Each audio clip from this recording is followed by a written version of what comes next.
اس کے بدلے میں بین الاقوامی کمیونٹی نے ایران پر برسوں سے لگی مالی پابندیاں ہٹا دی اور اس کے اربوں ڈالرز کے منجمد اثاثے واپس کر دیے۔ امریکی کانگریس کے ساتھ ایک اتفاق رائے کے تحت امریکی صدر کو ہر 90 دن کے بعد ایران کی معاہدے پر پابندی کی تصدیق کرنا ضروری ہے۔ اگلی تصدیق اکتوبر کے مہینے میں ہونی ہے، لیکن صدر نے بارہا یہ اشارہ دیا ہے کہ تہران اس مرتبہ پاس نہیں ہوگا۔ میرا نہیں خیال کہ ایران معاہدے پر عمل کر رہا ہے۔ ہم نے انہیں کانگریس کو ایک سخت خط لکھا ہے۔ میں ذاتی طور پر نہیں سمجھتا کہ وہ معاہدے کی پاسداری کر رہے ہیں، لیکن ہمارے پاس وقت ہے اور ہم دیکھیں گے۔ منگل کے روز واشنگٹن میں ایک قدامت پسند تھنک ٹینک میں بات کرتے ہوئے سفیر نکی ہیلی نے کہا کہ وہ نہیں جانتی کہ صدر کیا فیصلہ کریں گے، جس سے وہ بظاہر اس بین الاقوامی تشویش کی نفی کرتی ہوئی محسوس ہوئی جو امریکہ کے اس معاہدے سے الگ ہونے کے حوالے سے پیدا ہوئی ہے۔ یہ انتہائی اہم ہے اور بہت حد تک غور طلب بھی۔ اگر صدر ایران کی جانب سے معاہدے کی تعمیل کی تصدیق نہ کرنے کا فیصلہ کرتے ہیں تو اس کا مطلب یہ نہیں کہ امریکہ اس معاہدے سے علیحدہ ہو رہا ہے۔ اگر صدر کو پتہ چلتا ہے کہ ایران معاہدے کی پابندی نہیں کر رہا تو کانگریس کے پاس 60 دن ہے کہ وہ امریکی تعزیرات کو دوبارہ لاگو کرنے پر غور کرے۔ اور اس معاہدے کے حوالے سے ایران نے گزشتہ ہفتے ہی اقوام متحدہ کی سیکرٹری جنرل کو ایک خط میں اپنی تشویش کا اظہار کیا ہے اور کہا ہے کہ امریکہ کی جانب سے جو نئی تعزیرات ہیں وہ بے جا ہے۔ اس نے یہ بھی کہا ہے کہ وہ گزشتہ 2 سالوں سے اقوام متحدہ کی جوہری توانائی کی جو ایجنسی ہے IAEA، اس کے تحت وہ پابندی کی تصدیق حاصل کرتا آیا ہے۔ جی سارا۔ نیلوفر مغل ہمارے ساتھ ہیں کیپٹل ہل سے۔ تھینک یو نیلوفر۔ اقتدار میں آنے سے پہلے امریکی صدر ڈونلڈ ٹرمپ کئی بار کہہ چکے تھے کہ ان کی خارجہ پالیسی ماضی سے مختلف ہوگی، لیکن بہت سے ماہرین کا کہنا ہے کہ اب تک افغانستان، شام اور شمالی کوریا جیسے اہم معاملات پر صدر کی پالیسی روایتی ہی نظر آ رہی ہے۔ تفصیلات اس رپورٹ میں۔ افغان حکومت کی مدد کے لیے امریکی افواج کی تعداد میں اضافے کا اعلان کرتے ہوئے صدر ٹرمپ نے کہا کہ انہوں نے افغانستان سے امریکی افواج واپس بلانے کی اپنی سوچ تبدیل کر لی ہے۔ تاہم ان کے مطابق ان کا منصوبہ 16 سالہ افغان جنگ کے دوران فرائض انجام دینے والے امریکی صدور سے مختلف ہے۔ ہم پارٹنر اور دوست ہیں، لیکن ہم افغان عوام کو یہ نہیں بتائیں گے کہ وہ کیسے زندگی گزاریں یا اپنے پیچیدہ معاشرے کا نظام کیسے چلائیں۔ صدر ٹرمپ صدارتی انتخابی مہم میں نعرہ لگایا کرتے تھے کہ پہلے امریکہ۔ تاہم ماہرین کا کہنا ہے کہ اس کا مطلب یہ نہیں ہے کہ ان کے دور صدارت میں امریکہ دنیا کی سٹیج سے پیچھے ہٹ رہا ہے۔ دنیا کے اس وقت 3 علاقے ایسے ہیں جہاں کا استحکام اس وقت امریکہ کے لیے بہت اہم ہے: یورپ، مشرق وسطیٰ اور ایشیا، اور آپ نے ان سب پر ہی بہت زیادہ فوکس دیکھا ہے، اور اس کا مطلب انخلا یا پیچھے ہٹنا نہیں۔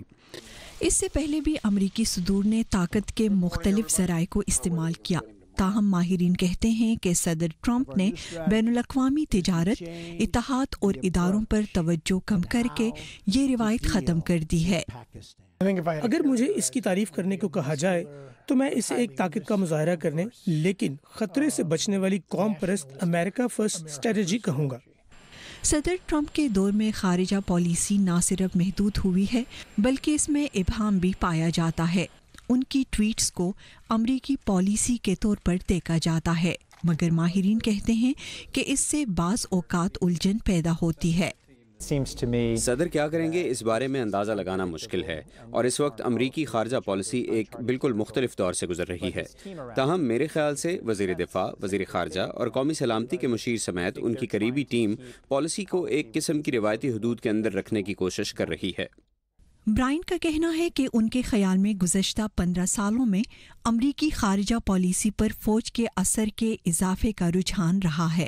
دفاعی شعبے کے بجٹ میں بہت زیادہ اضافہ ہوا ہے اور صدر بش اور اوباما دور میں اسپیشل فورسز اور ڈرونز پر انحصار بڑھا ہے، اور صدر ٹرمپ کے دور میں یہ رجحان جاری رہتا دکھائی دیتا ہے۔ سندھی سین کی رپورٹ کے ساتھ شہناز نفیس، اردو VOA۔ امریکہ میں نسل پرستی کی علامت سمجھے جانے والے مجسموں کے بارے میں ہم بات کریں گے پروگرام میں آگے چل کر۔ دنیا بھر سے تازہ ترین خبروں کے لیے آئیے ہماری ویب سائٹ urduvoa.com پر، جہاں آج آپ میانمار جسے برما بھی کہا جاتا ہے وہاں بسنے والے روہنگیا مسلمانوں کی تاریخ اور ان کے مسائل کے بارے میں ایک تفصیلی رپورٹ پڑھ سکتے ہیں۔ اور کراچی میں ٹھیلوں پر کام کرنے والی باہمت خواتین کی کہانی بھی شامل ہے آج کے شو میں، لیکن اس سے پہلے دنیا کے مختلف حصوں سے کچھ اہم انٹرسٹنگ خبروں اور واقعات کی جھلکیاں دیکھتے ہیں ورلڈ ویو میں۔ اقوام متحدہ کے سیکرٹری جنرل نے شمالی کوریا کے ایٹمی پروگرام کو دنیا کے لیے وقت کا سب سے بڑا خطرہ قرار دیتے ہوئے تنبیہ کی ہے کہ مسئلے کا سیاسی حل تلاش کرنے کی ضرورت ہے۔ دوسری جانب روسی صدر ولادیمیر پوٹن نے جنوبی کوریا کے صدر مون جے ان سے ایک ملاقات کے بعد شمالی کوریا سے مذاکرات کرنے کی ضرورت پر زور دیا ہے۔ میانمار کی سربراہ آنگ سان سوچی نے فیس بک کے ذریعے پیغام دیتے ہوئے کہا ہے کہ ریاست راکھین میں روہنگیا ایشو پر جھوٹی خبروں کا انبار لگا ہے۔ ان کا کہنا تھا کہ انہوں نے ترک وزیر اعظم رجب طیب اردوان سے فون پر اس معاملے پر بات چیت کی ہے۔ شام کی فوج نے داعش کی جانب سے دیر الزور کے شہر کا 3 سال سے جاری محاصرہ ختم کروا دیا ہے۔ داعش 2011 میں علاقے میں داخل ہوئی اور 2014 میں انہوں نے شہر کا مکمل کنٹرول حاصل کر لیا تھا۔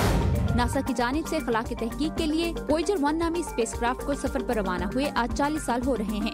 مشتری اور زحل کے بارے میں اہم معلومات مہیا کرنے والے اس ہی خلائی جہاز کی مدد سے خلا سے زمین کی پہلی تصویر بھی لی گئی تھی۔ امریکہ میں نسل پرستی کے خلاف آواز اٹھانے کے لیے 28 اگست سے ایک مارچ جاری ہے، جس کا آغاز ریاست ورجینیا کے شہر شارلٹسول میں ہوا۔ یہ وہی شہر ہے جہاں 12 اگست کو سفید فام نسل پرستوں اور مخالفین کے درمیان پرتشدد جھڑپیں ہوئی تھیں۔ تقریباً 200 کلومیٹر کا سفر طے کر کے آج اس مارچ کے شرکاء واشنگٹن ڈی سی پہنچ رہے ہیں۔ ندیم یعقوب اس وقت واشنگٹن سے کچھ دور انہی مارچرز کے ساتھ ہیں۔ ندیم، کیا پیغام دینا چاہتے ہیں یہ لوگ؟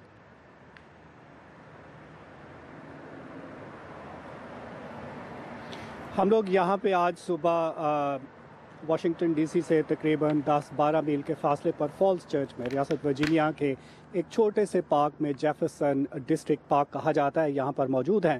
ہمارے ایک طرف لی ہائی وے ہے اور آج اس کے آخری حصے میں مارچ کے یہ جو مارچرز ہیں یہ یہاں سے اس کا آغاز کریں گے اور واشنگٹن ڈی سی جائیں گے۔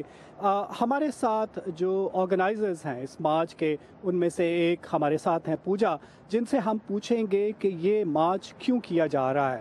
Pooja, thank you so much. So why are you marching to DC? We are marching because we the people have decided that enough is enough and we are not going to take it anymore. White supremacy is built into the very fabric of our society, whether it be from the racist monuments that commemorate a losing traitorous faction of our country, or whether it is the mass incarceration rates that disproportionately affect black and brown men. Or whether it's even built into the 13th Amendment, which granted black folks freedom from slavery in this country. It says specifically, unless you are fit for a crime.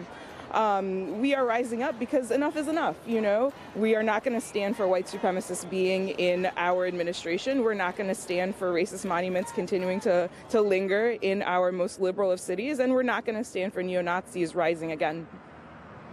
تو پوجا بتا رہی ہیں کہ ہم لوگ اس لیے مارچ کر رہے ہیں، اس لیے کہ ہم جو نسل پرستی کا جو عنصر ہے اس معاشرے میں ہم اسے ختم کرنا چاہ رہے ہیں۔ ہم سمجھتے ہیں کہ اب یہ کافی ہو گیا ہے، کیونکہ کانسٹیٹیوشن میں بھی جو ہر ایک کے رائٹس ہیں وہ موجود ہیں، اور ہم یہ جو مانیومنٹس جو کنٹروورسی ہے ان مانیومنٹس کو بھی ہم چاہتے ہیں کہ یہاں پر معاشرے میں امریکہ میں موجود نہ رہیں، کیونکہ یہ ملک جو ہے وہ تبدیل ہو گیا ہے۔ جو مانیومنٹس کا ایشو تھا وہ اس کا آغاز شارلٹسول سے شروع ہوا اور اس کے بعد یہاں پر امریکہ میں ایک بحث کو جنم دیا گیا، جس میں یہ سوال اٹھایا جاتا ہے کہ یہ مانیومنٹس کیوں موجود ہیں جن کا تعلق سول وار سے ہے۔ سول وار کو ختم ہوئے 150 سال گزر گیا تھا، یہ ایک تنازع آج بھی یہاں پر موجود ہے۔ ایسا کیوں ہے؟ ان سوالات کا جواب دینے کے لیے میں نے ایک رپورٹ ترتیب دی ہے، آئیے دیکھتے ہیں۔ ریاست الاباما کے شہر برمنگھم کے میئر کے حکم پر تقریباً 100 سال سے لگے ہوئے مجسموں کو ڈھکا جا رہا ہے، مگر ریاست کے اٹارنی جنرل نے میئر کے فیصلے کو عدالت میں چیلنج کر دیا ہے۔ تاہم کچھ دوسری ریاستوں میں خانہ جنگی کے دوران ملک سے الگ ہونے والی ریاستوں کے رہنماؤں کے مجسموں کو بغیر کسی تنازع کے ہٹا دیا گیا ہے۔ یہ البرٹ پائک ہیں جو کنفیڈریٹ آرمی میں ایک جنرل تھے اور غلامی کے حامی تھے۔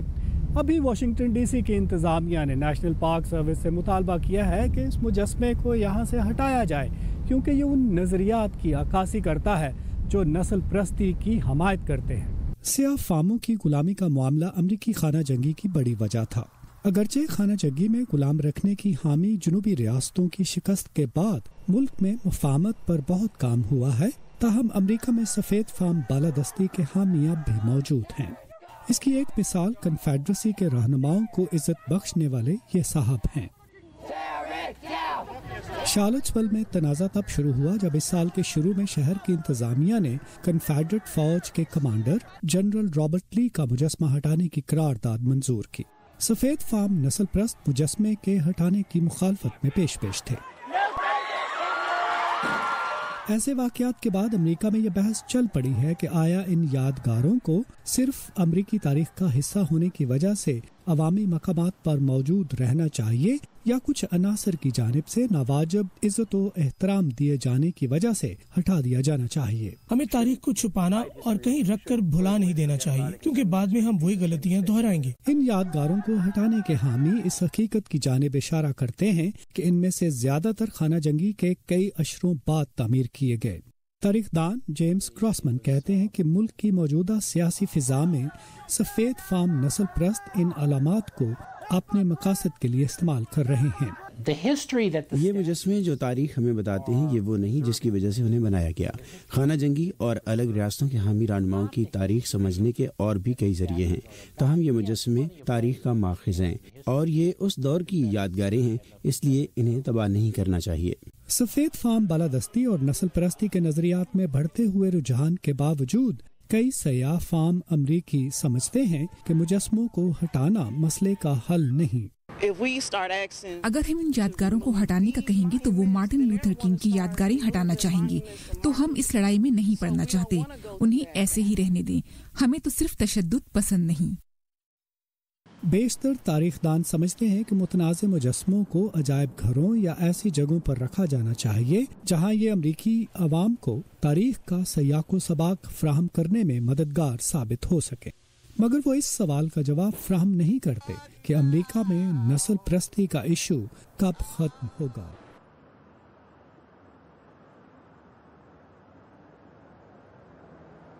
ہم لوگ یہاں پہ لی ہائی وے کے قریب ہیں، جیسے میں نے کہا۔ لی ہائی وے جو ہے یہ رابرٹ لی کے نام سے منسوب ہے، جو کہ کنفیڈریٹ رہنما تھے، اور یہاں پر کچھ رہنماؤں کا خیال ہے، کچھ لوگوں کا خیال ہے کہ اس کا نام بھی تبدیل ہونا چاہیے۔ Thank you Nadeem. امریکی تاریخ کا ایک ایسا مسئلہ جس کا جلد کوئی ایک طرف حل نکلتا نظر نہیں آ رہا۔ Thank you for this report.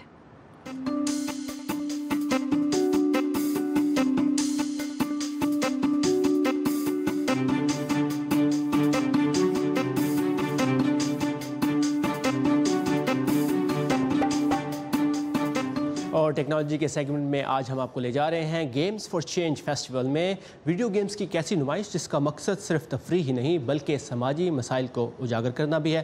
تو چلتے ہیں نیو یارک۔ آپ نیپال میں ہیں، اچانک آپ کا گاؤں 7.8 شدت کے زلزلے کا شکار ہوتا ہے اور آپ کو زندہ بچ جانے والوں کو وہاں سے نکالنا ہے۔ یہ ہے آفٹر ڈیز، ایسی ویڈیو گیم جو نیپال میں آنے والے 2015 کے حقیقی زلزلے پر مبنی ہے جس سے تقریباً 9000 افراد ہلاک ہوئے تھے۔ من سوکٹو نے اس گیم کو نیو یارک کے گیمز فار چینج فیسٹیول میں نمائش کے لیے پیش کیا۔ جب میں نے سنا کہ نیپال میں زلزلہ آیا ہے تو میرا عزم اور بھی مضبوط ہوا کہ میں زندہ بچ جانے والوں کی کہانی پر مبنی گیم بناؤں۔ ویڈیو گیمز اب محض تفریح کا ذریعہ نہیں رہی بلکہ معاشرتی مسئلوں کو اجاگر کرنے کا ذریعہ بھی بن رہی ہیں۔ مائی چائلڈ لیبنز بون میں کھلاڑی جنگ عظیم دوئم کے بعد نازی فوجیوں کے ریپ کے نتیجے میں پیدا ہونے والے بچوں کی نگہداشت کرتے ہیں۔ ہم واقعی ایسے بچوں کے بارے میں آگاہی پھیلانا چاہتے تھے جو جنگ کے نتیجے میں پیدا ہوئے۔ یہ آج بھی بڑا مسئلہ ہے۔ مثلاً دنیا کے سب سے زیادہ نفرت زدہ ISIS یا بوکو حرام کے فوجیوں کے ظلم کے نتیجے میں پیدا ہونے والے بچے۔ ڈیولپرز کے خیال میں ویڈیو گیمز ہمدردی جگانے کے لیے بہترین ذریعہ ہیں۔